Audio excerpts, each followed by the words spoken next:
Danielle is currently the acting president of the Australian Hypnotherapy Association, a clinical hypnotherapist, counsellor, and tutor running a successful private practice.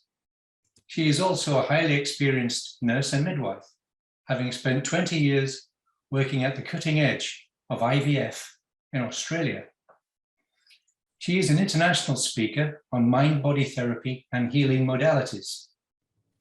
She is also the author of 2 best-selling books. She writes to educate and inspire her readers about human potential. Her first book, Sarah's Story, Life After IVF, highlights the infertility journey and, importantly, our ability to overcome adversity. Her talk is titled The Infertility Experience. I pass you over now to Danielle Aitken. Thank you.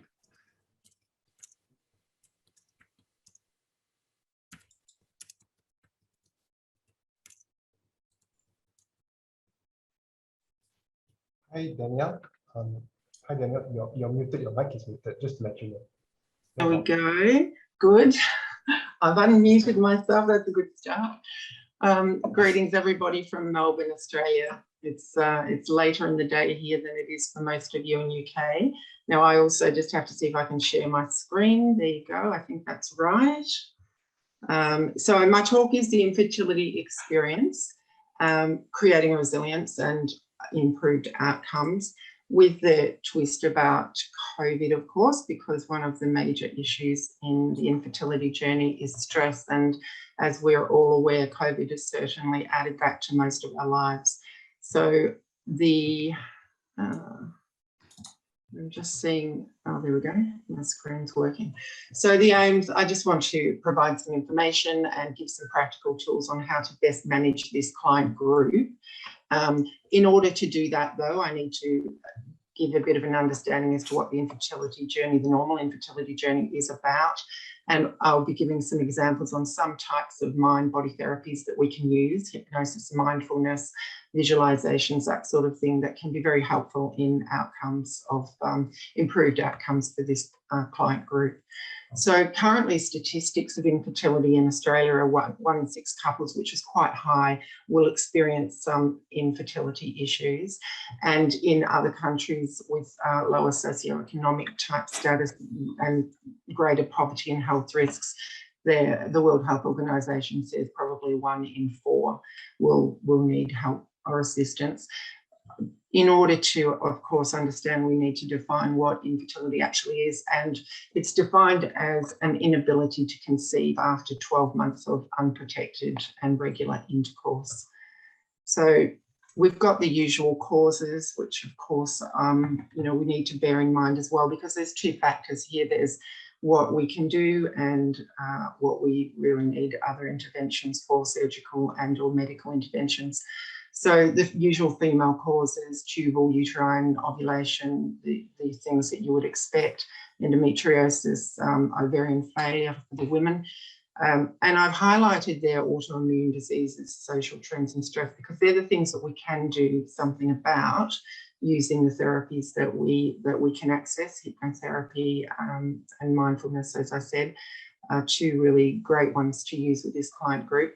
But we need to also consider the impacts here of, in a normal situation, stress is a big factor. So we add COVID into the equation there, and obviously that multiplies the impact of stress, because there's the experiences that we've had in each individual country with the COVID situation has certainly added that to the lifestyle of many of us. So I'll talk a bit about that.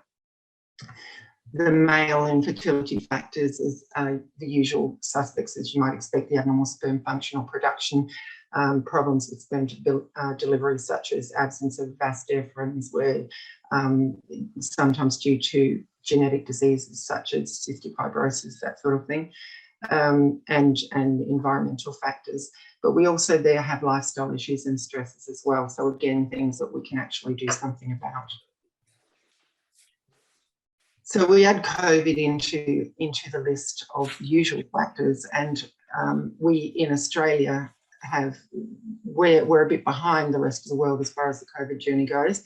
So we're just coming out of the end of a substantial amount of lockdown and all the mandated restrictions that we've had. And I live in Victoria, and in Victoria we've certainly done it very, very hard. We haven't had the numbers that you've had in the European countries, but we've certainly had the restrictions. And I believe that Victoria, where I live, has had more lockdown days than anywhere else in the entire world. So, you know, the outcome of that on people's mental health has been significant. So on top of that, of course, economic uncertainty. We've had a lot of people out of work, with job losses. There's also, we have, as I'm sure in the rest of the world, had issues with vaccination, people wanting it and or not wanting it. So, and each of those options provides concern for some people.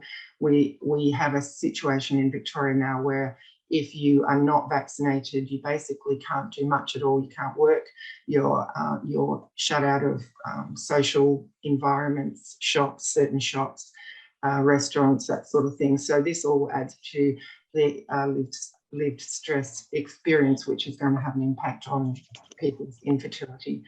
Anxiety, isolation and depression of the COVID situation has also been pretty massive. And as I said, I'll talk about the Victorian experience. We've had so much time where we really haven't even been able to go more than 5 kilometres from our homes. So that leads to further isolation and family isolation as well as friends. So the number one cause that has been identified in people dropping out of fertility treatments is stress. So it's a pretty significantly stressful journey to begin with. And the usual stresses are financial, family, friends, relationships, where because of the infertility journey, it causes stress in relationships. And often I found in my work with IVF that some couples didn't survive the journey. So, and sometimes that was done for various reasons. Sometimes one couple would perceive the issue as theirs, and they would want the other person in the relationship to be able to have children. So many of the time people would say that they wanted to break up for that reason. So very stressful. So then, of course, we have COVID in, we have unemployment, we've got post-lockdown anxiety, loss of social connections. As I said, family dynamics have changed, social dynamics have changed, and that separation that I mentioned from loved ones who can provide support. We also have the issue of uncertainty. We've had 18 months of it here, whereby for a good part of that time, many people haven't been in employment. And I guess the trend would be for a lot of couples to put off their fertility because of that reason. We'll get back on our feet and have a little bit more time and earn some money. But one of the factors as well is age that significantly impacts fertility, and it declines with age, which I will show you here. Just a little pictorial diagram there where you can just see clearly that women, this is with the IVF success, so we are talking in an infertile population.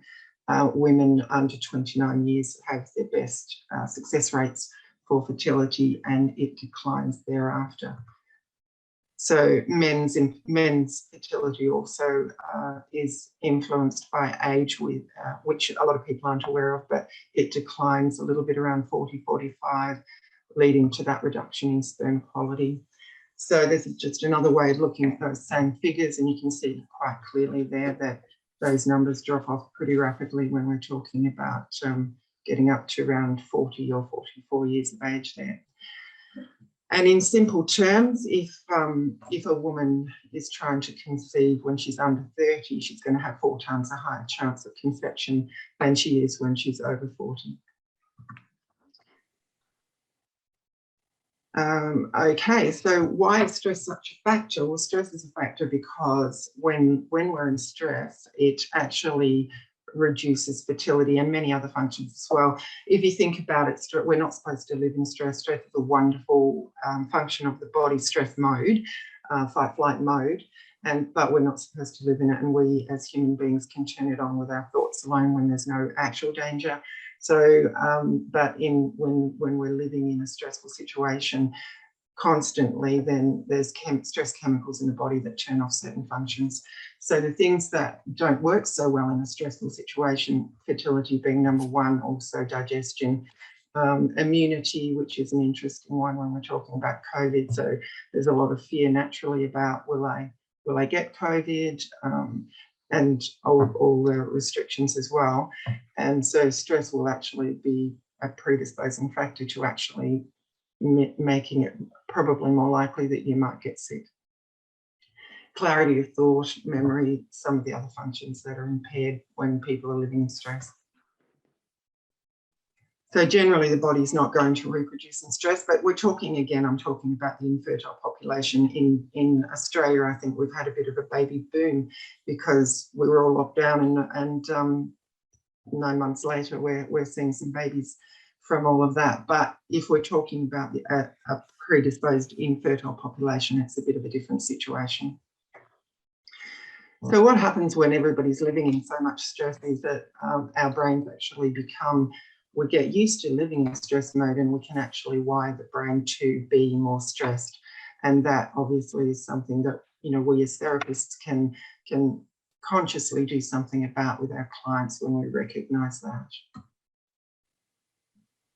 So just as an example, the Dormer Centre is a Centre for Mind-Body Health in America, and they've done some significant studies, a large federally funded study in the US, and the outcome of a 10-week program of mind-body medicine, so we're talking about mindfulness and meditation and visualization, which is, you know, that's pretty much what we do with hypnotherapy, isn't it? We're getting people relaxed and we're getting them to use their minds in ways that they can future pace themselves or visualize what it is that they want.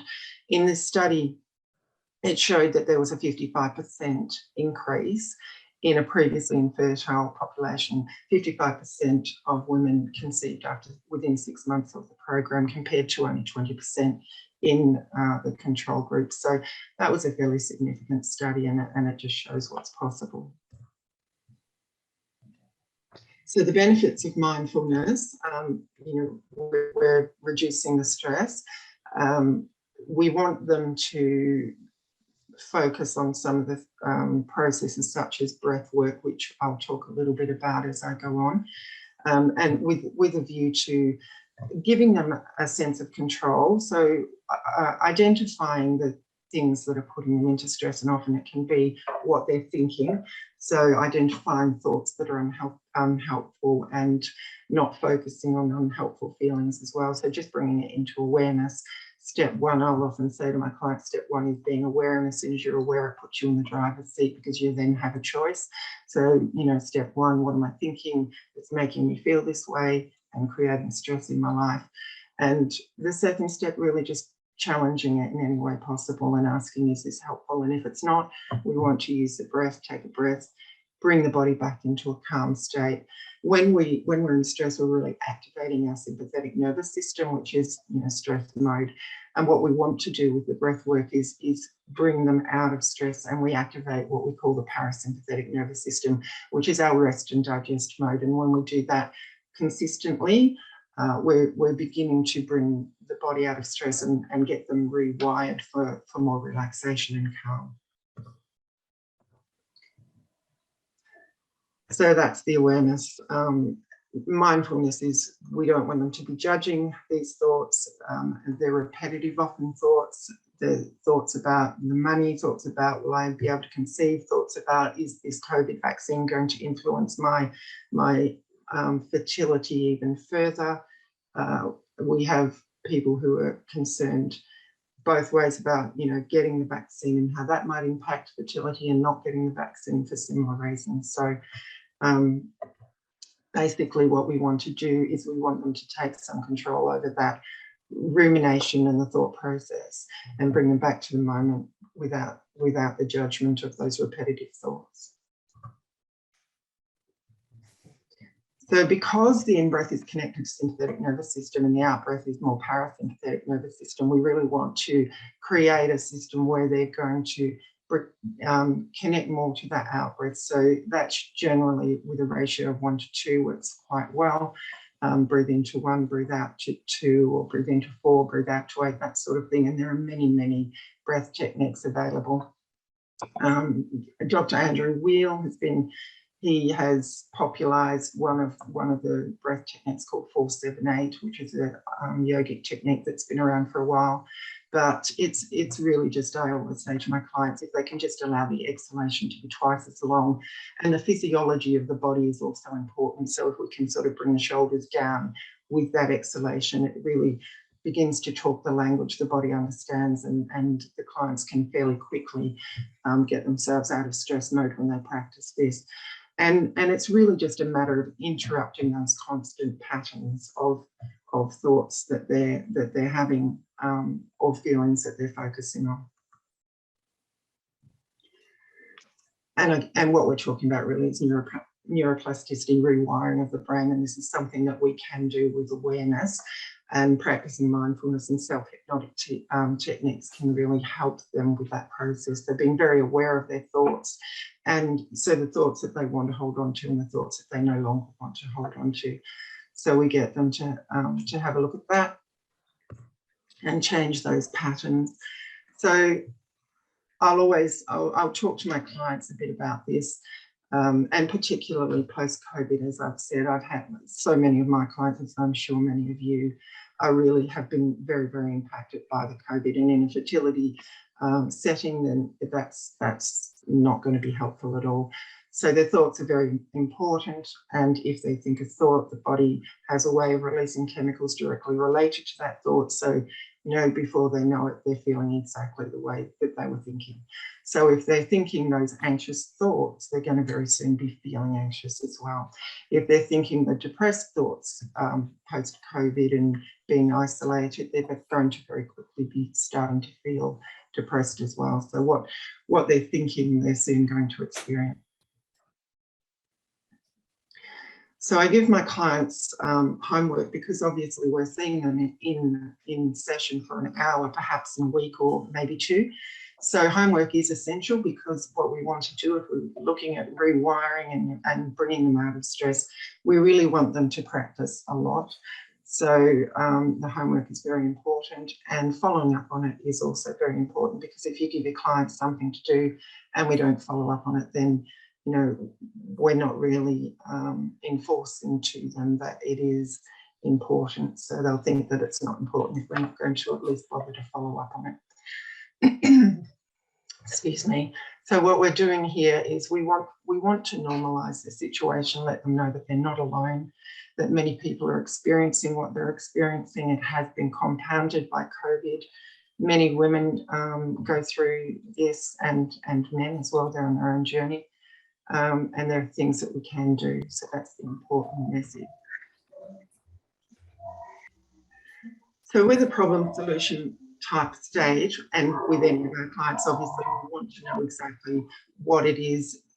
Their solution is going to be different. So the solution state, goals, there's lots of different ways. It's all the same thing. What we really want to know is in complete absence of problems. So we want to be identifying what their worries are and their concerns, and getting them to think about life when they don't exist. So what they actually want instead of what they don't want.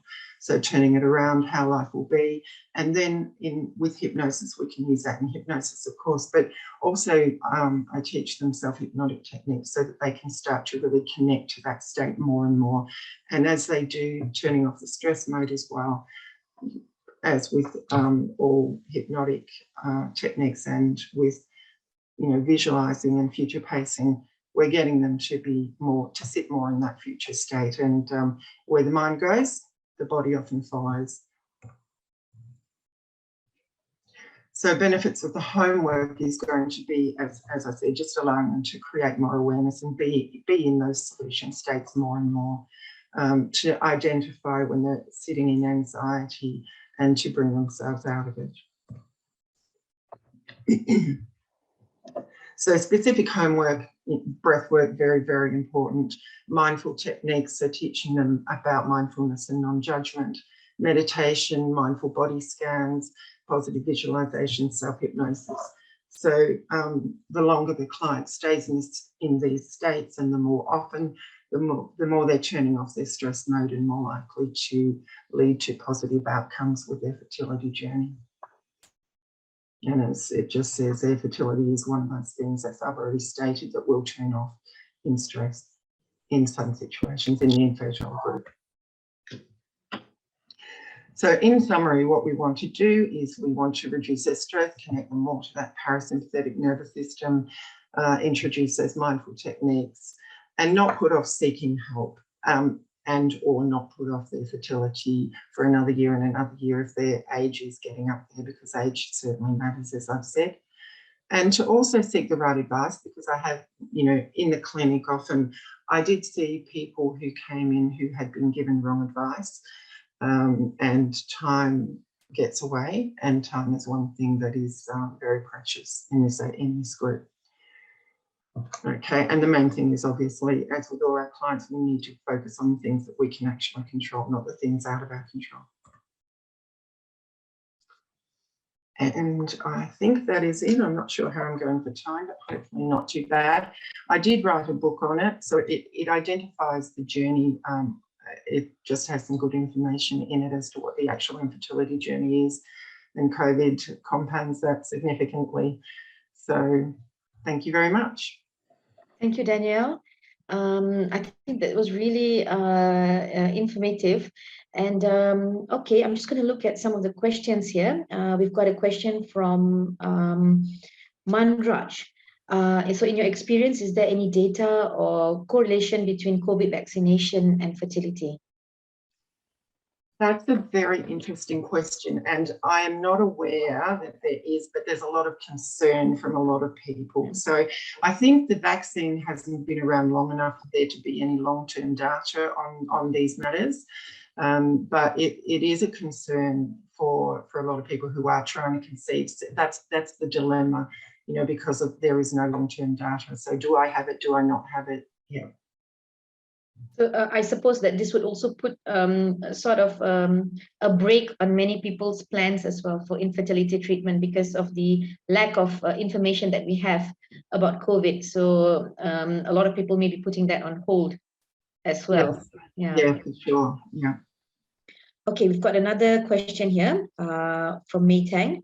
In fight and flight mode, a reduction in fertility is the same as a reduction in sexual libido. So, hold on. Was that the question? Is it? Or it is that? Oh, is it? The question is that the same in sexual libido too? So a reduction in fertility is the same as a reduction in sexual libido in fight and flight response. Yeah. I'm going to extrapolate here because I haven't heard of that, but I would imagine that it would be, because if we're in fight-flight mode, all the non-essential functions really shut down. Yeah. And if you're trying to get away from that perceived danger, I wouldn't expect that libido would be high on the list of things that were necessary. So I would think so, yeah. Okay, a question from Richa. Could you share from your experience any specific hypnotherapeutic technique that has worked in most of the infertility cases with positive outcomes? Yeah, sure.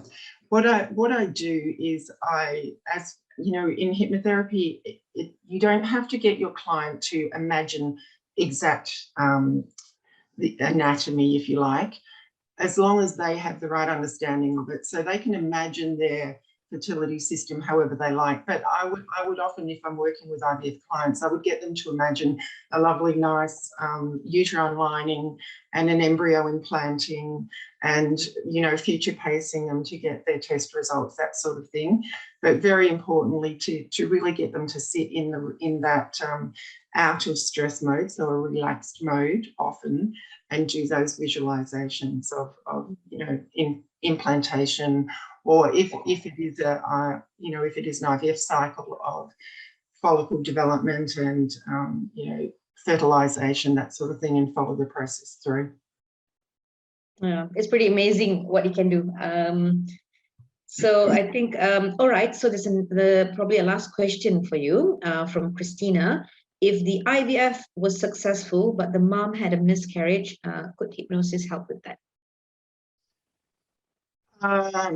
I'm not quite sure what the question means. If the mother has a miscarriage in subsequent pregnancies, is that what this is? Probably to deal with that particular, that means the IVF was successful.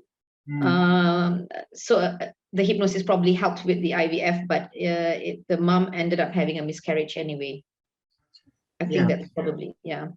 Do you set them up for that? I mean, I suppose maybe what you're trying to ask is do you set them up for a possibility of failure or any complications that may arise? Yeah, it's a really tricky one because you don't want to set them up for failure, and if they are going through IVF, the success rates of IVF, you know, there's a high potential that they might not in the first cycle or in the second cycle get success. Yeah. So it is a tricky one because you don't want to set them up for that failure and that you know, lack of success. If it's like they try and protect themselves from the failure, so they don't want to get too positive. But ideally, if we can get them to trust and imagine what they want rather than focusing on what they're afraid of and what they don't want, generally better outcomes. I did have a client who had a very long history of a lot of failures, and she had gone through every kind. She'd even done donor egg and gone through every kind of treatment, even gone overseas to get donor egg. And it wasn't until she kind of surrendered and went, well, even though I'm going to probably be disappointed if it doesn't work, I'm going to give it my all and really focus on what I want. And she actually did get pregnant. So that was a wonderful outcome. Thank you, Danielle. I think it's really important, a very interesting subject, something that I also have personal experience with, and I can vouch for that it's something that really is very beneficial. And with that, I think we'd like to thank you, Danielle, and the same goes to the participants. You can leave any questions for Danielle, which we will revert to you via email. Thank you so much, Danielle.